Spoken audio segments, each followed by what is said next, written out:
आज हम सुनेंगे टीनू की उस दिलचस्प कहानी को जिसमें एक छोटी सी लड़की का प्यार पक्षियों के प्रति और उसकी दया भरी दिल से बहुत सारी बातें सीखने को मिलती है। एक समय की बात है, टीनू नाम की लड़की थी जो स्कूल में दिए गए कार्यों में बड़ी रुचि रखती थी। इस साल टीनू के स्कूल में गर्मी की छुट्टियां पड़ने से पहले उसकी टीचर ने सभी को विभिन्न पक्षियों के चित्र दिखाकर चिड़िया पर निबंध लिखने के लिए कहा था। सभी बच्चों को स्कूल खुलते ही निबंध टीचर को दिखाना था। पक्षियों की रंग बिरंगी किताब टीनू को बहुत पसंद थी। जब टीचर ने बताया कि उन पर निबंध लिखना है और सबसे अच्छा लिखने वाले को इनाम में वह किताब मिलेगी, तो टीनू खुश हो गई। टीचर ने सभी पक्षियों से जुड़ी कुछ कहानियां भी बच्चों को सुनाई। उसके बाद स्कूल की गर्मियों की छुट्टियां पड़ गईं। यूं तो टीनू हर साल अपनी गर्मी की छुट्टियां बिताने के लिए कहीं न कहीं जाती थी, लेकिन इस साल की छुट्टियों में टीनू रोज पास के ही बगीचे में जाकर पक्षियों और उनके घोंसले देखने लगी। उस बगीचे में गोरैया, दर्जिन, लव्वा जैसे बहुत से पक्षी आते थे। टीनू बगीचे में आने वाली हर चिड़िया को पहचानने की कोशिश करती और उन्हें गौर देखती रहती।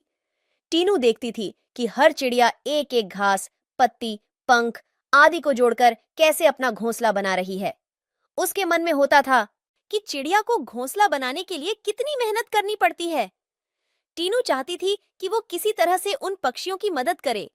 एक दिन टीनू ने देखा कि पास के बगीचे में बदमाश लड़कों ने लवा चिड़ियों का घोंसला तोड़ दिया है। टीनू को यह देखकर बहुत दुख हुआ। उसने सोचा कि क्यों ना मैं इनके लिए खुद एक दो घोंसले बना दूं, शायद ये इसका इस्तेमाल कर लेंगी। टीनू को लगा कि वो कुछ ही देर में घोंसला बनाकर तैयार कर देगी, लेकिन टीनू पूरा दिन तिनकों और दूसरी चीजों से चिड़िया का घोंसला बुनती रही। बड़ी मुश्किल से जब घोंसला तैयार हुआ तो घोंसले को पेड़ पर टिकाने के लिए कुछ मिला नहीं। टीनू की माँ यह सब देख रही थी। तभी टीनू ने माँ को बताया, देखिए ना, मैंने चिड़िया के लिए एक घोंसला बनाया है, मगर यह उतना सुंदर नहीं है जितना चिड़िया बनाती हैं। मैंने सोचा था आसानी से एक सुंदर घोंसला बन जाएगा, लेकिन ऐसा हुआ नहीं। ये घोंसला अंदर से काफी कठोर बन गया है। क्या आप इसे मुलायम बना देंगी? किसी तरह से टीनू की माँ ने उस घोंसले को थोड़ा ठीक किया। उसके बाद टीनू ने उस घोंसले को धागे की मदद से पेड़ पर टिका दिया। अब बगीचे में बैठकर टीनू लव्वा पक्षी के आने का इंतजार करने लगी। वो पक्षी बगीचे में आए तो, लेकिन टीनू द्वारा बनाया गया घोंसला उन्होंने इस्तेमाल नहीं किया। टीनू के साथ उसकी माँ भी बगीचे में आई थी। उसने टीनू को उदास देखकर कहा, तुम परेशान मत होना, अभी चिड़िया घोंसले पर आ जाएगी। अब टीनू ने मुंह लटका लिया। तब उसे उसकी माँ ने समझाया कि तुम्हें दुखी नहीं होना चाहिए। देखो, तुम्हारे द्वारा इस्तेमाल की गई चीजों से ही लवा पक्षी अपने लिए घोंसला बना रहे हैं। हो सकता है कि इन्हें दूसरों का बनाया हुआ घोंसला पसंद नहीं आता हो। दुखी मन से टीनू ने कहा, माँ, मैं अपने स्कूल के निबंध में यह सब कुछ लिखूंगी। कुछ देर बाद टीनू ने कहा, माँ, आपने देखा कि लव्वा पक्षी अपना घर झाड़ियों में बना रहे हैं? जवाब में टीनू की माँ बोली, हाँ बेटा, मैंने सुना था कि लव्वा पक्षी अपना घोंसला किसी के घर के रोशनदान या पेड़ पर ही बनाते हैं।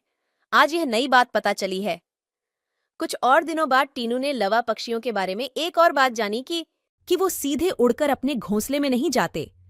घोंसले से कुछ दूर ठहरकर इधर उधर कूदते हुए वो अपने घोंसले तक पहुंचते हैं, ताकि किसी को उनके घोंसले का पता न चले।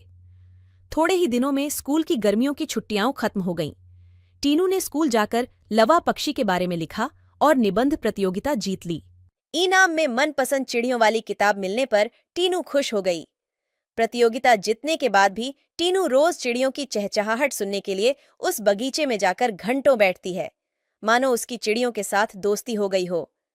Thank you kids, please like, subscribe and share. Team fact check 26।